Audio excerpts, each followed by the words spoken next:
तो आज हम बीएड सेकेंड ईयर के जो द्वितीय प्रश्न पत्र में सवाल आते हैं उन न्यूमेरिकल्स को देखने वाले हैं।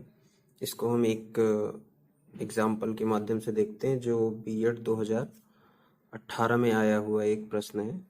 अवध यूनिवर्सिटी में जो 2018 में बीएड का दूसरा पेपर हुआ था उसमें ये प्रश्न आया हुआ था। दीर्घ उत्तरीय सेक्शन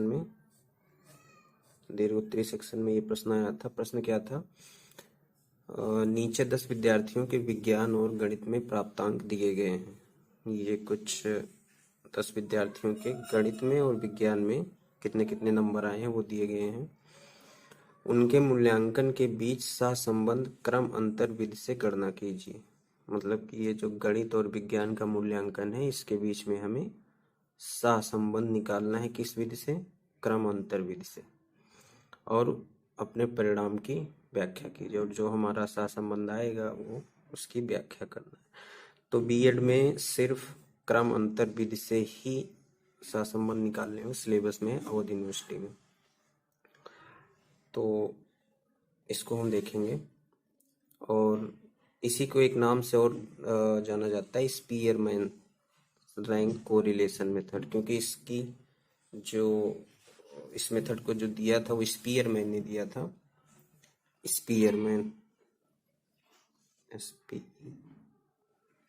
स्पीयरमैन्स रैंक कोरिलेशन भी बोला जाता है इसे, रैंक कोरिलेशन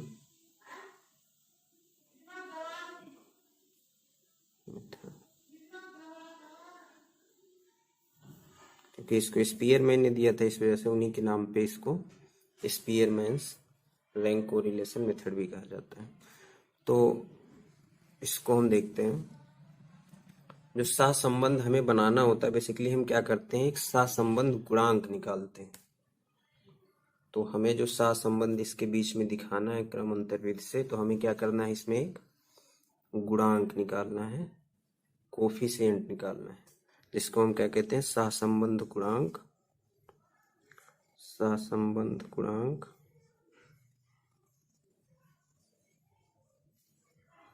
या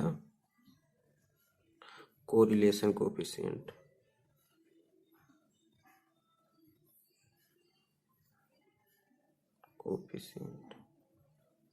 ठीक। तो इसका एक फार्मूला होता है जिसको हम जो कोरिलेशन कोफिशिएंट होता है इसको रो से डिनोट करते हैं। और इसका जो सहसंबंध गुणांक का फार्मूला होता है वो 1 माइनस समेसन ऑफ, ये जो ई बना हुआ था इसको बोलते हैं summation of 1 minus 6 into summation of D square upon N into N square minus 1। ये फार्मूला होता है। Rho is equal to 1 minus 6 into summation of D square upon N into N square minus. तो ये formula हमें याद होना चाहिए। अब इसमें एक एक टर्म क्या होता है वो हम देखेंगे। जो यहाँ पे रो दिखाया गया है ये होता है सहसंबंध गुणांक, या इसी को कोरिलेशन कोफिशिएंट भी कहते हैं, सहसंबंध गुणांक। और जो एन है, एन होता है कितने नंबर ऑफ स्टूडेंट्स का डेटा दिया हुआ है, या अगर जैसे इसमें इस क्वेश्चन में क्या है, इस क्वेश्चन में हमें गणित और विज्ञान में 10 बच्चों का प्राप्तांक दिया हुआ है। तो कभी कभी ये 2 विषय का प्राप्तांक ना देके 2 वेरिएबल दे देता है एक्स और वाई। तो उसमें कितने डाटा दिया हुआ है एक्स वेरिएबल में कितने, जैसे इसमें गणित में 10 बच्चों का डेटा दिया हुआ, तो एन इक्वल टू क्या हो जाएगा, एन इक्वल टू यहाँ 10 हो जाएगा। तो एन क्या दिखाता है कि number of data, number of data. ठीक। और जो डी होता है इसको कहा जाता है कि रैंक का अंतर या डिफरेंस बिटवीन रैंक्स, या रैंक डिफरेंस। इसको क्या कहते हैं, रैंक डिफरेंस। ओके, अभी हम डी जब सवाल लगाएंगे तो देखेंगे डी कैसे रैंक डिफरेंस होता है। ओके, तो हमने क्या किया, हमने फार्मूला देख लिया, rho is equal to 1 - 6 summation of D square upon N into N square minus 1। तो हमें क्या चाहिए, डी चाहिए और एन चाहिए, तो हमारा कोरिलेशन कोफिशिएंट निकल जाएगा। ओके, हम अपने फार्मूले पे सवाल पे आते हैं। तो हमारा ये सवाल है, हमें गणित और विज्ञान में प्राप्तांक दिए हुए हैं। तो इसमें क्या करते हैं, हम 2 कॉलम और बनाते हैं। पहला कॉलम बनाते हैं कि रैंक देते हैं कि जो विज्ञान में बच्चे नंबर लाए हैं वो उनका 10 बच्चों में किसका कितना रैंक है। तो जो सबसे ज़्यादा नंबर लाया होगा उसका रैंक 1 हो जाएगा। तो पहले हम रैंक विज्ञान का देखते हैं। तो इसको हम आर साइंस एस से डिनोट कर दे रहे हैं, आर साइंस। ठीक है, तो सबसे ज़्यादा नंबर कितना किसका आया है, इसमें देखते हैं। सबसे ज़्यादा नंबर 88, तो इसको रैंक 1 दे देते हैं। इसके बाद फिर कितना है 87, रैंक 2 दे देते हैं। तो इसके बाद फिर 50, ये देखो सीरियल वाइज दिया हुआ, तो हमें रैंकिंग करना आसान हो गया, 1 2 3 4। लेकिन हमें ऐसे नहीं मिलेगा, कभी कभी क्या होता है नंबर ऊपर नीचे होता है, तो हमें रैंक को ध्यान दे के करना होगा। 6 7 8 9 10। तो यहाँ पे हमने क्या कर दिया, विज्ञान में जितने प्राप्तांक थे उसकी रैंकिंग कर दी। अब इसी तरीके से हमें क्या करना है, मैथ में जितने नंबर है उनकी भी रैंकिंग करनी है। तो एक टेबल हम और एक कॉलम और बना ले रहे हैं। इसको हम नाम दे रहे हैं आर मैथ, RM। ठीक है, तो हम RM देखते हैं। तो अब मैथ में देखो सबसे ज़्यादा मार्क्स किसके हैं, 73, इससे ज़्यादा नहीं है कोई ना। हाँ, तो 73 को हम कितना नंबर देंगे, 1 रैंक। ठीक, इसके बाद 73 के बाद फिर आते हैं, इसके बाद देखो 69 ये है दूसरे नंबर पे। ठीक है, इसके बाद देखो गणित में तीसरे नंबर पे किसका मार्क्स आया है, 69 के बाद यहाँ 65 है, तो ये हो गया तीसरा नंबर। 65 के बाद यहाँ देखो 61 है, 61 के बाद फिर यहाँ है 60, तो इसको हम दे देंगे 5वां रैंक। 60 के बाद फिर देखो यहाँ पे है 59, इसको दे देंगे 6ठा रैंक। 59 के बाद फिर है 57, इसको दे देंगे 7वां। 57 के बाद फिर है 51, इसको 8वां। 51 के बाद फिर है 51 के बाद फिर 40 में आ जाए, हाँ 8 तक हो गया। इसके बाद फिर 40, ओ सॉरी यहाँ देखो 71 छूट गया है। हाँ, तो रैंक में थोड़ी गड़बड़ी, यहाँ थोड़ा ध्यान देके करना होगा। 1 मिनट, इसको हम फिर से सही से रैंकिंग कर देते हैं। हाँ, तो 71 को हमने पहला रैंक दिया, इसके बाद दूसरा रैंक आ जाएगा हमारा 71 को। तो ये अभी हम काटते रहे जो हमने गलत कर दिया है रैंकिंग में। इसमें थोड़ी सावधानी, बहुत सावधानी जरूरत पड़ती है, क्योंकि जो नंबर रहेंगे वो जरूरी नहीं है कि सीरियल वाइज हो। ठीक है, फिर 71 के बाद फिर देखते हैं 69, इसको तीसरा। 69 से कम फिर आ जाओ 65, इसको चौथा। इसके बाद फिर 61 5वां, 60 छठा, 59 7वां। इसके बाद फिर है 57 8वां। इसके बाद फिर 51 9वां एंड फिर 40, ये हो गया 10वां। तो ये थोड़ी हमारी गड़बड़ हो गई, तो इसको हम सही कर लेंगे। ठीक है, तो ये हमारा क्या हो गया, दूसरा कॉलम रैंक, मैथ का रैंक हमने बना लिया। ठीक, ये 2 काम सबसे पहले हमें करने। इसके बाद देखो हम हमारे फार्मूले में क्या आया था, डी स्क्वायर। तो जो डी होता है यही होता है जो दोनों रैंक हैं उन रैंक का डिफरेंस। जो इसमें 2 सब्जेक्ट दिए हुए हैं तो आर साइंस और आर मैथ के जो रैंक का डिफरेंस है वही हो जाएगा डी। चलो फिर डी का हम कॉलम बना लेते हैं।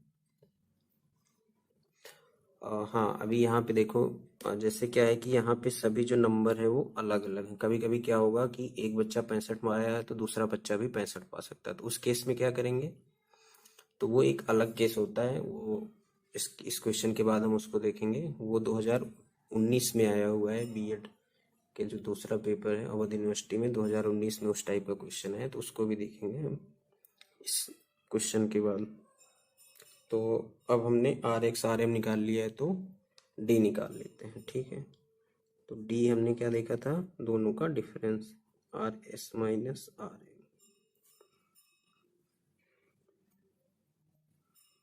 एक कॉलम और बना ले रहे हैं, ठीक है।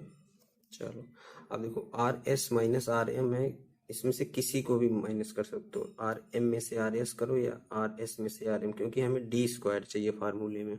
तो डी स्क्वायर करोगे तो वो निगेटिव रहेगा तब भी पॉजिटिव रहेगा, पॉजिटिव है तो पॉजिटिव रहेगा ही।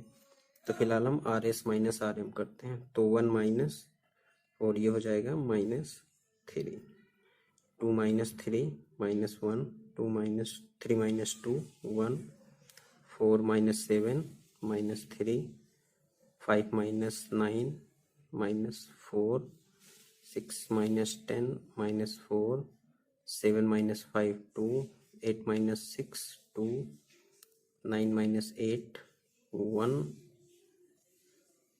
और 10 माइनस 1 9, ठीक है। अब हमें क्या चाहिए, डी स्क्वायर। तो अगला कॉलम हम क्या बना ले रहे हैं, डी स्क्वायर का। चलो डी स्क्वायर कर लेते हैं।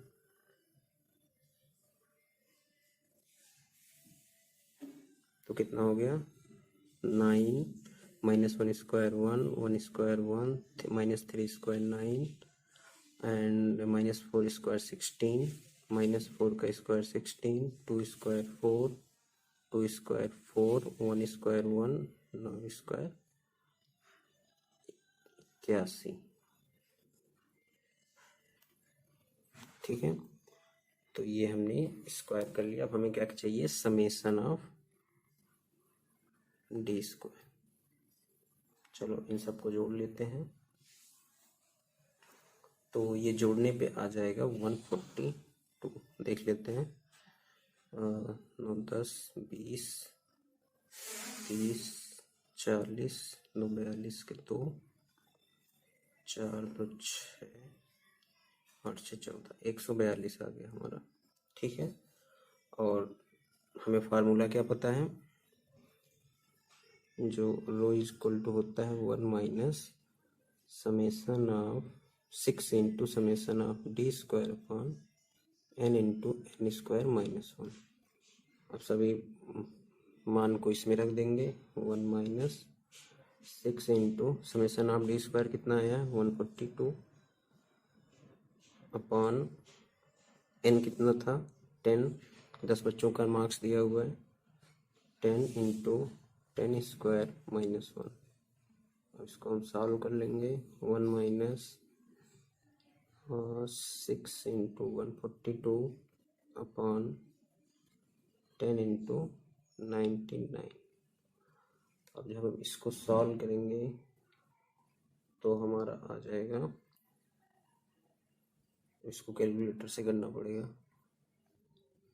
तो ये आ गया 1 माइनस 0.848, या फिर इसको और करेंगे तो ये आ जाएगा 0.15। तो हमारा जो लो का वैल्यू आया, जो हमारा कोरिलेशन कोफिशिएंट आया, वो आ गया 0.015। तो यही हमारा सहसंबंध गुणांक या कोरिलेशन कोफिशिएंट हो गया, जो हमें निकालना था। अब उसमें एक प्रश्न क्या है, एक प्रश्न और था कि जो आपका सहसंबंध गुणांक है उसकी परिणाम की व्याख्या भी करना है। अब देखो, व्याख्या करने के लिए थोड़ा सा इसकी थ्योरी पोर्शन भी समझना पड़ेगा। तो थ्योरी पोर्शन भी थोड़ा देख लेते हैं। तो जो रो की वैल्यू आती है, रो जो आता है वो -1 से 1 के बीच आता है।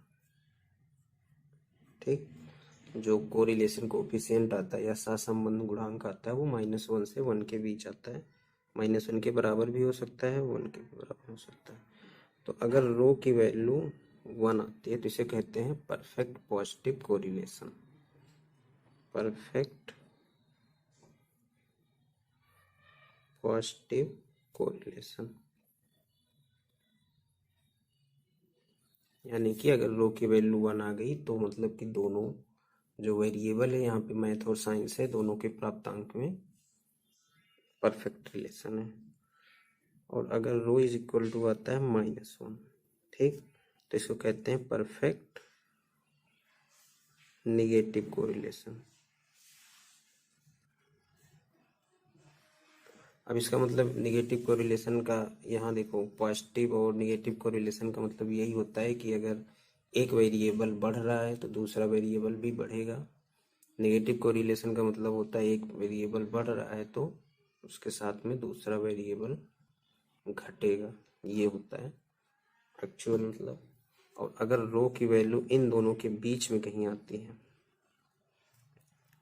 -1 से 1 के बीच में, ठीक। अब ये हमें देखना पड़ेगा, जब हम अपना कोरिलेशन निकालते हैं तो हमें पता चल जाएगा कि -1 के कितना नज़दीक आ रहा है या 1 के कितना नज़दीक आ रहा है। तो 1 के अगर जितना नज़दीक आएगा वो कोरिलेशन उतना ही अच्छा होगा। बेस्ट क्या होगा, 1 के बराबर हो, और सबसे वर्स्ट क्या होगा कि 0 के आसपास हो। 0 के आसपास मतलब कि दोनों में कोई कोरिलेशन नहीं है। तो हमारा क्या आया था, अभी हमने जो सॉल्व किया उसमें आया था 0.15 के आसपास आया था। इसका मतलब क्या है कि जो कोरिलेशन है वो अच्छा नहीं है, ठीक। तो जो हमारा डेटा दिया हुआ है दोनों सब्जेक्ट का, उसमें कोरिलेशन अच्छा नहीं है। बस इतना ही चीज़ों को हमें अपने शब्दों में लिख के व्याख्या कर देना है। तो ये क्वेश्चन हो गया। इसके बाद हम एक दूसरा क्वेश्चन भी देखेंगे। उसके लिए एक, ये वीडियो लंबा हो रहा है, इसमें दूसरा वीडियो में जिसमें रैंकिंग करते समय अगर मार्क्स रिपीट हो रहे हो तो उसमें कैसे रैंकिंग करेंगे, उसके लिए हम अगला वीडियो देखते हैं।